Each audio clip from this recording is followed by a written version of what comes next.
nos possibilités contre les incertitudes. Il ne faut pas diminuer notre budget militaire. Il faut aussi soutenir nos alliés. Je crois que la tension qui existe aujourd'hui entre Israël et les États-Unis était très malheureuse. Je pense aussi que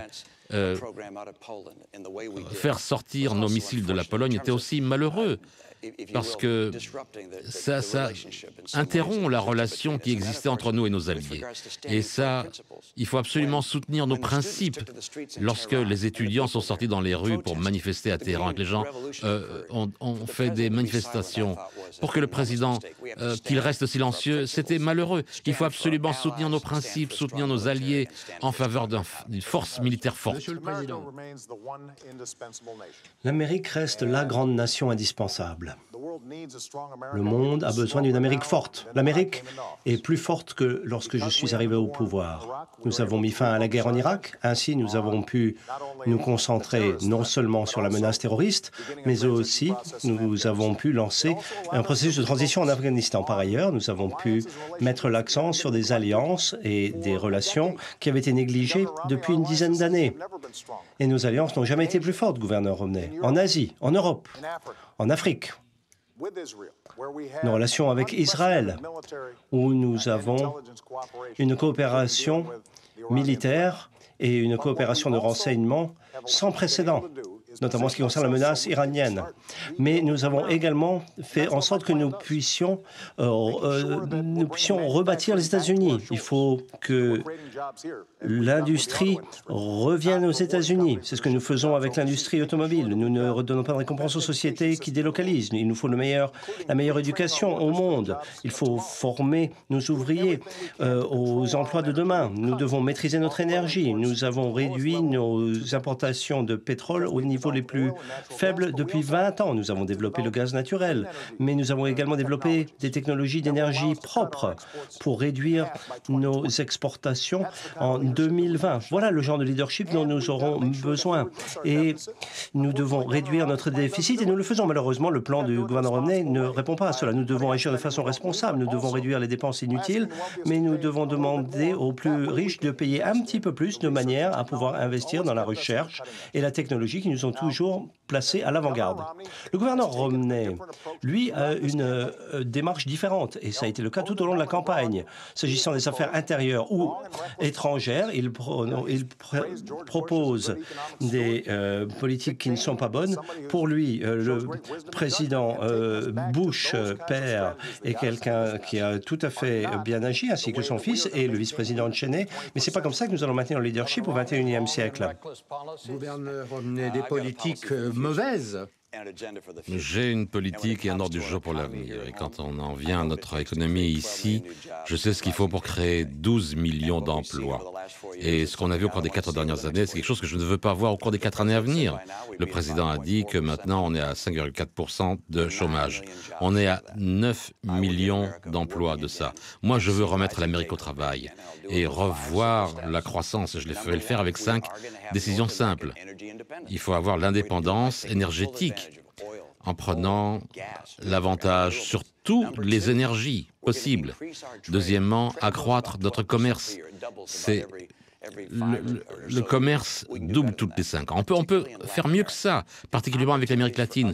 Les occasions pour nous en Amérique latine, on n'a pris aucun avantage. Par exemple, l'Amérique latine, l'économie de l'Amérique latine est au moins aussi grande que celle de la Chine. On se concentre sur la Chine. L'Amérique latine est une occasion énorme pour nous. On est dans le même fuseau horaire. Un programme de formation pour nos travailleurs, des écoles qui mettent les parents et les enseignants et les enfants. Et il faut véritablement que les syndicats des enseignants suivent le mouvement. Il faut former des entrepreneurs, des PME, des PMI, et que les gens puissent investir leur épargne dans les PME et les PMI. Et c'est dans cette direction qu'il faudrait aller si on arrête de creuser la dette et arriver à un budget équilibré. Et numéro 5, il faut être en faveur des PME, des PMI. C'est là où sont créés les emplois. 2 tiers de nos emplois viennent des PME-PMI. La création des PME-PMI est au plus bas depuis 30 ans sous cette administration. Je veux que ça revienne et redonner véritablement des emplois. Parlons de concurrence. Vous parlez de PME, mais vous, gouverneur, lorsque vous étiez gouverneur du Massachusetts, les PME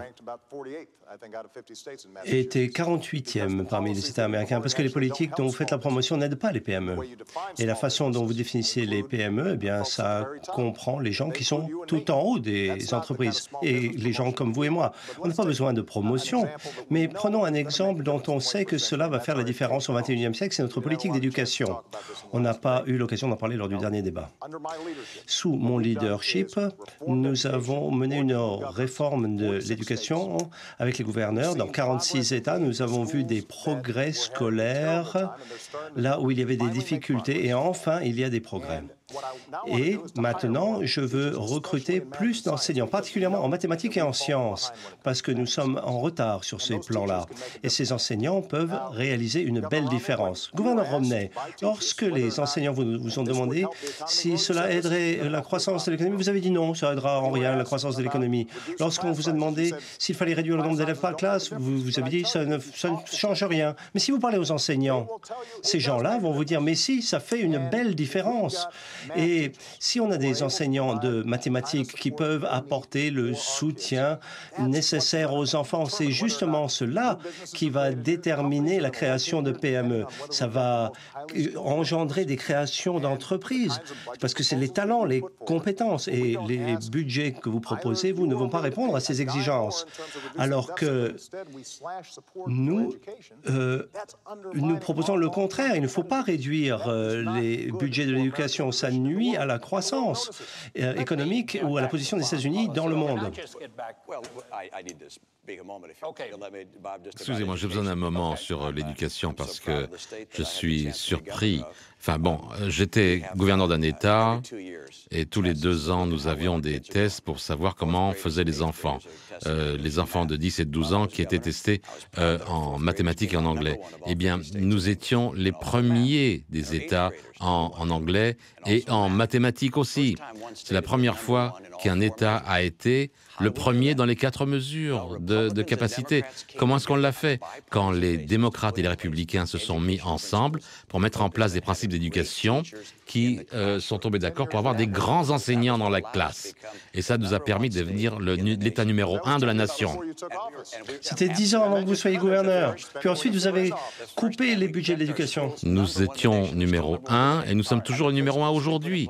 Et les principes qu'on les a mis en place, on ne l'a pas simplement donné aux enfants des examens finaux, mais les enfants ont dû être capables, s'ils étaient dans les 25% supérieurs de la classe, ils avaient 2 années d'études gratuites dans les universités. Ça, c'était avant que vous soyez gouverneur. Non, c'est moi qui ai fait ça. Je voudrais, on a déjà parlé de tout ça dans les autres débats. Gouverneur, vous dites que vous voulez agrandir les militaires, avoir une plus grande marine, vous ne voulez pas réduire les dépenses de défense. On parle des problèmes financiers. Où est-ce que vous allez trouver l'argent? Eh bien, parlons des militaires. Et tout d'abord, je vais depuis le début, on va couper 5% du budget discrétionnaire, à l'exception de l'armée. Non, la bonne nouvelle, c'est venez sur mon site web, vous allez voir comment on arrive à un budget équilibré à 8 à 10 ans en réduisant les dépenses dans beaucoup de programmes. Le premier programme, c'est le Obamacare, dont on va se débarrasser. La première chose, ça va être ça, mais on ne peut pas se payer ça. Et on ne peut pas se le payer, donc ce système de santé, véritablement, on va s'en débarrasser. On va prendre programme après programme, dont on n'a absolument pas besoin, et on va s'en débarrasser. Numéro 2, on va prendre certains programmes qu'on va conserver, comme le Medicaid, le programme médical pour les pauvres. On va prendre ce programme d'aide médicale aux pauvres, et ce sont les États qui vont s'en occuper, parce que les États, chaque État, s'en occupe beaucoup plus efficacement. Quand j'étais gouverneur, je dis, moi, je veux faire ça mieux que le gouvernement fédéral. Et les États, comme l'Arizona, Rhode Island, ont pris ces dollars pour l'aide médicale et le font de façon beaucoup plus efficace. Et donc, je veux que ça nous amène à un budget équilibré d'ici 8 à 10 ans. Mais revenons donc à l'armée. Vous aurez dû répondre à la première question.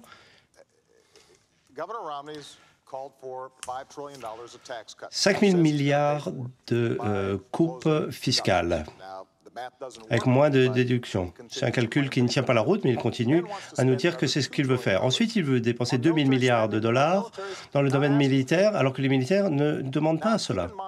Gardez à l'esprit que notre dépense militaire a augmenté année après année au cours des 4 dernières années.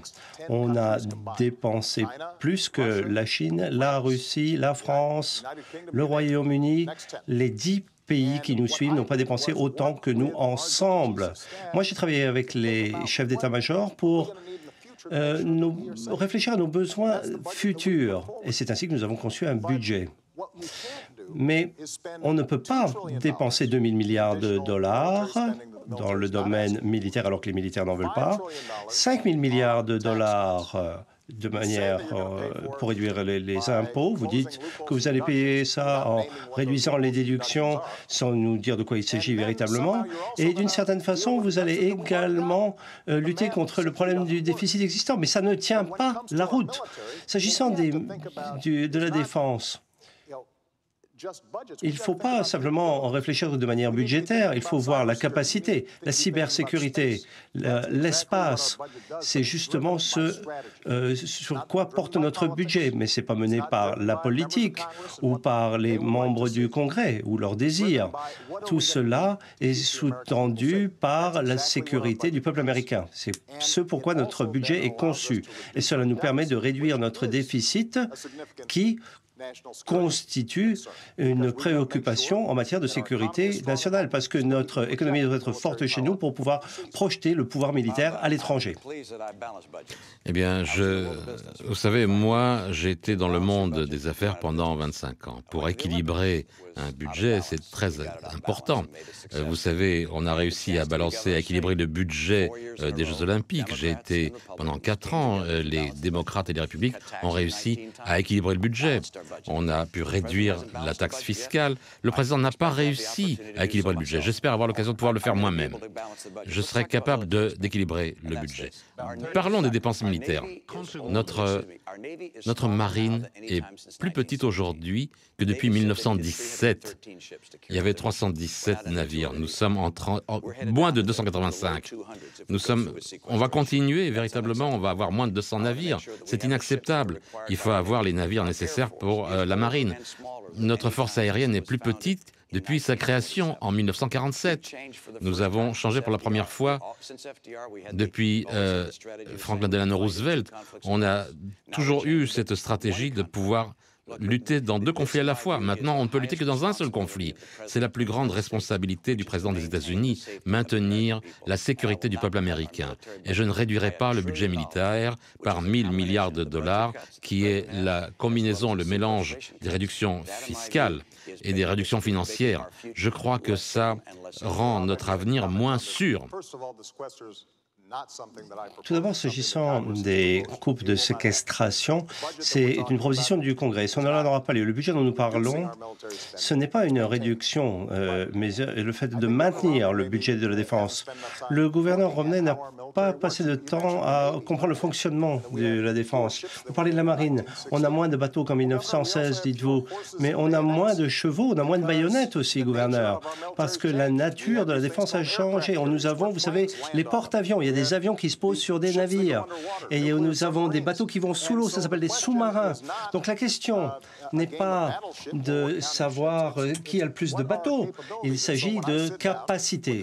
Donc moi, quand je parle avec le responsable de la marine et le chef d'état-major, nous déterminons la façon dont nous pourrons au mieux répondre à tous nos besoins de défense pour soutenir nos troupes, pour soutenir nos anciens combattants lorsqu'ils rentrent à la maison, et cela ne se reflète pas dans le budget que vous proposez. En effet, ça ne fonctionne pas, ce que vous proposez. Nous avons regardé votre site Internet, nous l'avons étudié de très près. Ça ne fonctionne pas.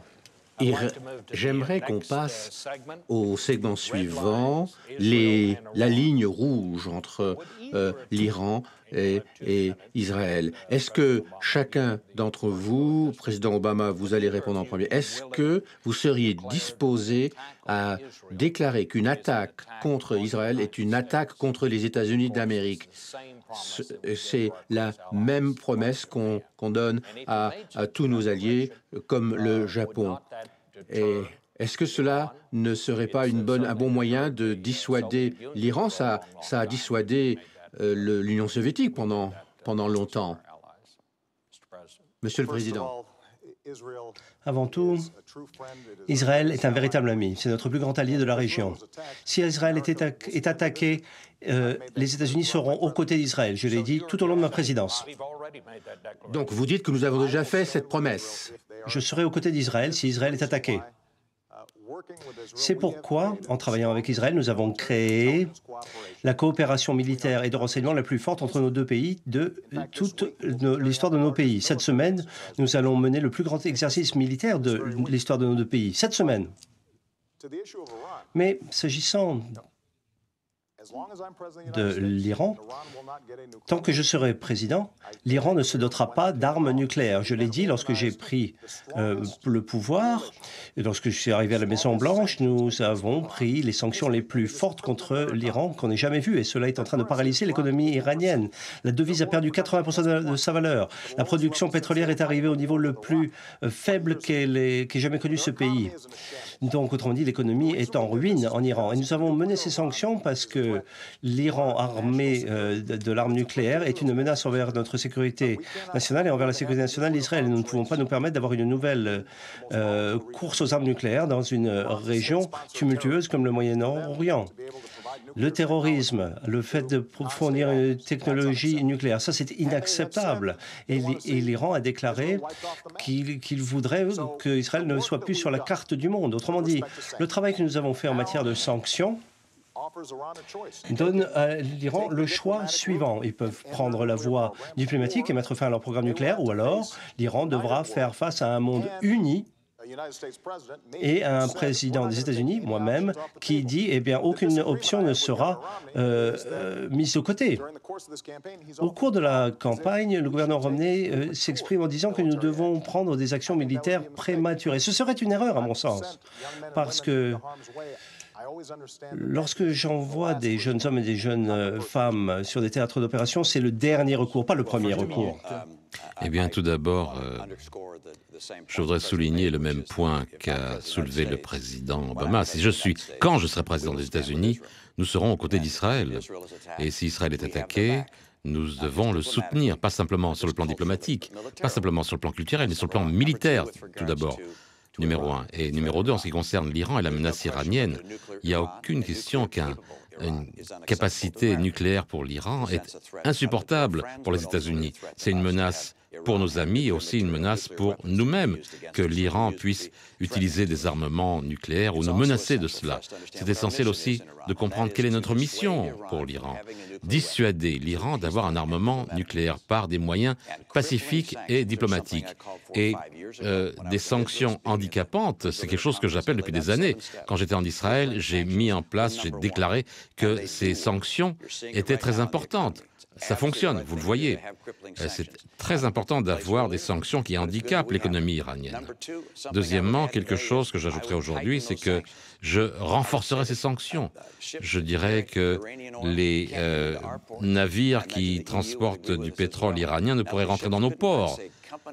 Les sociétés qui commercent avec l'Iran ne devraient pas pouvoir rentrer aux États-Unis. Ensuite, des efforts d'isolement, par exemple, d'isolement diplomatique. Par exemple, ce que Ahmadinejad a dit sur Israël, c'est une incitation au génocide, et il faut le condamner pour cela. Il faut traiter cela de la même chose, de la même manière que les diplomates d'Afrique du Sud au moment de l'apartheid. Toute autre chose qu'une solution à ce problème qui arrêterait cette folie nucléaire est vraiment inacceptable pour les États-Unis. Et l'action militaire est le dernier recours. C'est quelque chose que l'on peut prendre en compte seulement si tous les autres recours ont été épuisés.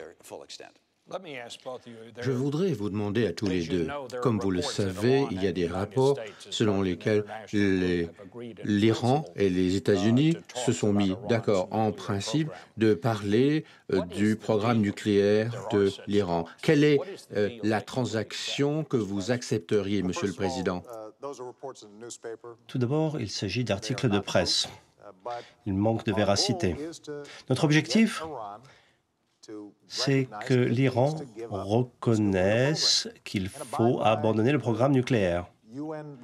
Et il faut que l'Iran respecte les résolutions des Nations Unies, parce qu'ils ont la possibilité de revenir dans le concert des nations. Et nous les accueillons. Le peuple d'Iran vise à avoir une vie meilleure, comme tous les peuples du monde. Et nous espérons que le leadership iranien prendra la bonne décision. Mais est-ce qu'ils vont mettre fin à leur programme nucléaire? La question est simple. Je suis tout à fait ravi de voir que le gouverneur Romney approuve les mesures que nous prenons. Au cours de la campagne, gouverneur, et j'ai quand même eu l'impression que vous pensiez que vous êtes prêt à faire la même chose que nous, mais que si c'est vous qui le faites, ce serait mieux. Bon, il s'avère que la mise en place de ces sanctions paralysantes, c'est un travail minutieux. Et nous avons lancé ce travail dès notre arrivée à la Maison-Blanche. Et nous avons restauré la crédibilité et la force des États-Unis partout dans le monde. Nous avons fait en sorte que tous les pays participent à cet effort, y compris la Russie et la Chine. Parce que si nous imposons des sanctions seules, ça marche moins bien. Tout le monde est d'accord pour exercer la pression sur l'Iran. Et par conséquent, au bout du compte, il faut que l'Iran respecte les règles qui ont déjà été mises en place. Il faut que l'Iran convainque la communauté internationale qui vont mettre fin à leur programme nucléaire. Il y a des inspections très intrusives, très fouillées, mais au fil du temps, ils pourront regagner leur crédibilité. Mais entre-temps, nous, on ne va pas relâcher la pression, à moins d'avoir des preuves claires. Une dernière chose, pour être bien clair là-dessus, le temps passe. Nous n'allons pas permettre à l'Iran de se lancer dans des négociations perpétuellement sans chance d'aboutir. Je veux être clair là-dessus. En raison de la coordination de renseignements que nous menons avec un certain nombre de pays dont Israël, nous savons quand l'Iran peut avoir la capacité nucléaire. Autrement dit, nous ne pourrons pas intervenir à temps pour mettre fin à leur programme nucléaire. Et comme je vous le dis, le temps passe. Et si l'Iran ne répond pas aux exigences de la communauté internationale, eh bien, à ce moment-là, nous allons prendre toutes les actions nécessaires pour que l'Iran ne se dote pas de l'arme nucléaire. Je crois que dès le début, un des défis que nous avions avec l'Iran était qu'ils ont regardé cette administration et ils ont senti que cette administration n'est pas aussi puissante. Ils ont vu de la faiblesse dans cette administration, là où ils pensaient trouver de la force américaine. Et je le dis depuis le début, le président et sa campagne il y a 4 ans avec tous les acteurs, et on le voyait avec Chavez, avec Kim Jong-il, avec Castro, et avec le président Ahmadinejad de l'Iran. Et je crois que les gens ont pensé que c'est inhabituel. C'est un honneur inhabituel de recevoir le président des États-Unis. Et le président a commencé ce que j'ai dit, un tour d'excuses d'aller voir des pays du Moyen-Orient et à critiquer l'Amérique. Eux l'ont vu comme étant une faiblesse, et moi je l'ai vu comme une faiblesse. Et quand il y a eu cette révolution verte en Iran, avec des panneaux disant « L'Amérique avec nous », le président est resté silencieux, vous l'avez remarqué aussi. Et quand le président a dit qu'il allait créer véritablement quelque chose de grand entre Israël et les États-Unis, véritablement toutes ces choses-là ont suggéré que on dit au Mollah qu'on peut continuer les négociations, les discussions, et on va continuer à acheter des centrifugeuses. Il y a des dizaines de milliers de centrifugeuses qui préparent l'Iran à une menace nucléaire pour le monde et les États-Unis. C'est inacceptable pour nous. Il est essentiel pour le président de montrer de la force dès le début, de faire très clair, de dire très clair ce qui est acceptable et ce qui ne l'est pas. Et un programme nucléaire iranien n'est pas acceptable. Ils ne doivent pas développer une capacité nucléaire. Une façon de s'assurer qu'ils le comprennent, c'est d'avoir dès le début les sanctions les plus dures possibles. Elles doivent être renforcées, l'isolation diplomatique doit être renforcée, il faut mettre en cause Ahmadinejad, il faut mettre la pression sur lui de façon aussi puissante que possible, parce que si on le fait, on n'aura pas besoin d'avoir recours à l'armée. Permettez-moi de répondre. Rien de ce que dit le gouverneur Romney n'est vrai. À commencer par cette notion d'excuse. Cela constitue le plus grand mensonge qui a été proféré pendant la campagne. Tous les journalistes se sont penchés là-dessus et ont dit, gouverneur, ce n'est pas vrai. Et pour ce qui est de renforcer les sanctions, comme je l'ai déjà dit, nous avons mis en place les sanctions les plus paralysantes de l'histoire. Et alors que nous étions en train de mener une coordination de la coalition internationale pour assurer l'efficacité de ces sanctions, vous étiez investisseur dans une société de pétrole chinoise qui faisait des affaires avec l'Iran. Qui sera le plus efficace? Qui sera le plus crédible lorsqu'il s'agira d'imposer des sanctions? Et s'agissant de notre attitude dans la révolution en Iran, moi j'ai été très clair quant aux activités d'assassinat qui ont eu lieu, qui étaient contraires au droit international et contraires aux valeurs des peuples civilisés du monde. Autrement dit, la force que nous avons démontrée en Iran se révèle dans notre capacité à mobiliser les forces du monde. Lorsque je suis arrivé à la Maison-Blanche, le monde était divisé. L'Iran était en train de faire de la recherche. L'Iran était à un point faible d'un point de vue économique, stratégique, militaire. Et nous allons continuer à exercer la pression sur l'Iran pour qu'il n'ait pas l'arme nucléaire. C'est dans l'intérêt national des États-Unis et ce sera le cas tant que je serai président. Nous sommes 4 ans plus près d'un Iran nucléaire. Nous sommes 4 ans plus près d'un Iran nucléaire. Et il n'aurait pas fallu avoir perdu ces 4 années pour leur permettre d'avoir toutes ces centrifugeuses et d'y arriver. Deuxième chose, pourquoi j'appelle ça un tour d'excuses, une visite d'excuses? Vous êtes allé au Moyen-Orient, vous êtes allé en Égypte, en Arabie Saoudite, en Turquie, en Irak.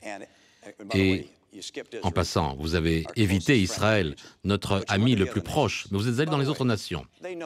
Mais ils se sont rendus compte que vous avez évité Israël. Et dans ces nations, sur une télévision arabe, vous avez dit que les États-Unis ont laissé les choses de côté, que les États-Unis ont dicté leur avenir aux autres nations. Non, nous n'avons pas dicté aux autres nations. Nous avons libéré. Permettez-moi de répondre. Parlons de voyages que nous avons faits. Lorsque j'étais candidat à la présidence, mon premier voyage, je l'ai fait pour aller rendre visite à nos troupes. Je me suis rendu en Israël en tant que candidat. Je n'ai pas participé à des réunions pour lever des fonds. Je suis allé au Yad Vashem, le musée de l'Holocauste, pour me rappeler la nature du mal et pourquoi notre lien avec Israël est un lien indéfectible. Ensuite, je suis allé voir les villes frontières qui avaient vu des missiles lancés par le Hamas. Et là, j'ai vu des familles qui m'ont montré les zones d'impact des missiles près des chambres à coucher des enfants. Et je me suis posé la question de la signification si c'était mes enfants. C'est pourquoi, en tant que président, nous avons financé un programme pour mettre fin à ces missiles. C'est ainsi que moi j'ai utilisé mes voyages lorsque je me suis rendu dans cette région et lorsque je me suis rendu en Israël. Et la question centrale à ce stade sera de savoir qui sera crédible envers toutes les parties concernées. Et ils peuvent regarder mon bilan, qu'il s'agisse des sanctions en Iran, de mon action contre le terrorisme, qu'il s'agisse du soutien à la démocratie, des droits des femmes, de soutien aux minorités religieuses. On pourra dire le président des États-Unis et les États-Unis d'Amérique ont été du bon côté de la barrière dans l'histoire du monde. Et ce genre de crédibilité, c'est précisément la raison pour laquelle nous avons pu démontrer notre leadership sur un grand nombre de problématiques dans le monde. Alors, si le Premier ministre d'Israël vous appelle par téléphone et vous dit « nos bombardiers vont bombarder l'Iran », qu'est-ce que vous diriez? Bob, on ne va pas rentrer dans des hypothèses comme celle-là. Ma relation avec le Premier ministre d'Israël est telle que on n'aurait pas un appel disant que les bombardiers sont en route. Non, c'est le genre de choses que serait discuté et évalué bien avant ce genre de choses. Non, c'est pas une hypothèse. Non. Revenons à ce que disait le président, ce qui se passe dans le monde. Et la déclaration du président que les choses vont si bien. Moi, je regarde ce qui se passe à travers le monde et je vois l'Iran 4 ans plus proche de la bombe. Je vois la montée du tumulte dans le Moyen-Orient. Je vois le djihad qui se répand. Est-ce qu'ils sont plus importants? Est-ce qu'ils sont au même niveau? Je ne sais pas comment le mesurer très exactement, mais c'est très clair qu'ils sont très forts. Je vois la Syrie avec 30 000 morts civils, Assad toujours au pouvoir. Je vois notre déficit commercial avec la Chine, plus important année après année. Je regarde à travers le monde et je ne sens pas que... Regardez la Corée du Nord qui continue à exporter sa technologie nucléaire. Regardez par exemple la Russie même qui ne veut plus appliquer les traités de non-prolifération nucléaire. Je vois que notre influence régresse parce que d'autres présidents n'arrivent pas à se mesurer à d'autres défis économiques. Et en ce qui concerne nos militaires, en partie parce que, si vous voulez, le trouble avec Israël. Vous savez, le président a reçu une lettre de 38 sénateurs démocrates en disant que les tensions avec Israël étaient un problème, en lui demandant de réparer ce qui avait été fait avec Israël. Les sénateurs démocrates lui ont demandé de réparer les dégâts.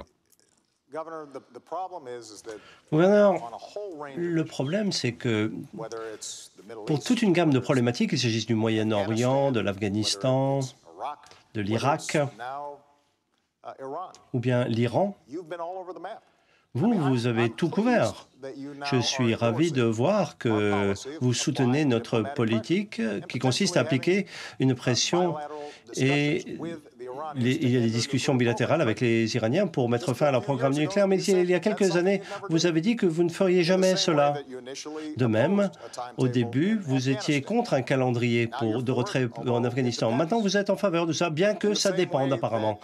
De même, vous dites que vous auriez mis fin à la guerre en Irak, mais récemment, vous avez prononcé un discours dans lequel vous nous avez dit qu'il nous fallait 20 000 militaires de plus sur place.